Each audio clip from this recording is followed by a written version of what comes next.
Hello, नमस्कार. श्री स्वामी समर्थ. तर इकडे माझी कृष्ण जन्माष्टमीची पूर्ण तयारी झाली होती पूजेची. इकडे कृष्णाच्या नैवेद्यासाठी ताट वगैरे मी काढत होती. 56 भोग तर नाहीत, पण जेवढे शक्य होतील तेवढे मी ठेवण्याचा प्रयत्न केलेला होता. तर इकडे मी सुंठवडा बनवलेला, दह्यांचा गोपालकाला, माखन वगैरे असं काही-काही मी बनवलेलं होतं. तर इथं कृष्णाचा जन्म झाला, 12 वाजले. कृष्णाचा छान असा अभिषेक केला. आधी पाण्याने, नंतर दही, दूध आणि परत गंगाजलाने असा अभिषेक करून घेतला. कृष्णाला छान असं अत्तर वगैरे लावून घेतलं. त्यानंतर कृष्णासाठी मी हा ड्रेस आणलेला होता, तो सुद्धा घातला. खूप छान दिसत होता आणि ही टोपी आणली ते काही बसतच नव्हती. मग जी होती तीच घातली.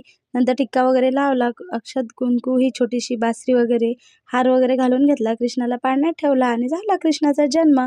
इकडे नैवेद्यासाठी सर्व काही दाखवून दिलं. दिवा वगैरे लावला, आरती वगैरे केली. तर तुम्हाला माझा कृष्ण कसा वाटतो ते कमेंटमध्ये नक्की सांगा. आणि त्यानंतर कृष्णाच्या आवडीचं म्हणजे मखाण्याची खीर, पुरी, भाजी असं काही-काही मी नैवेद्यासाठी बनवलेलं होतं. तो सुद्धा नैवेद्य दाखवला. चला तर मग भेटू पुढच्या व्हिडिओमध्ये. तोपर्यंत बाय बाय. श्री स्वामी समर्थ.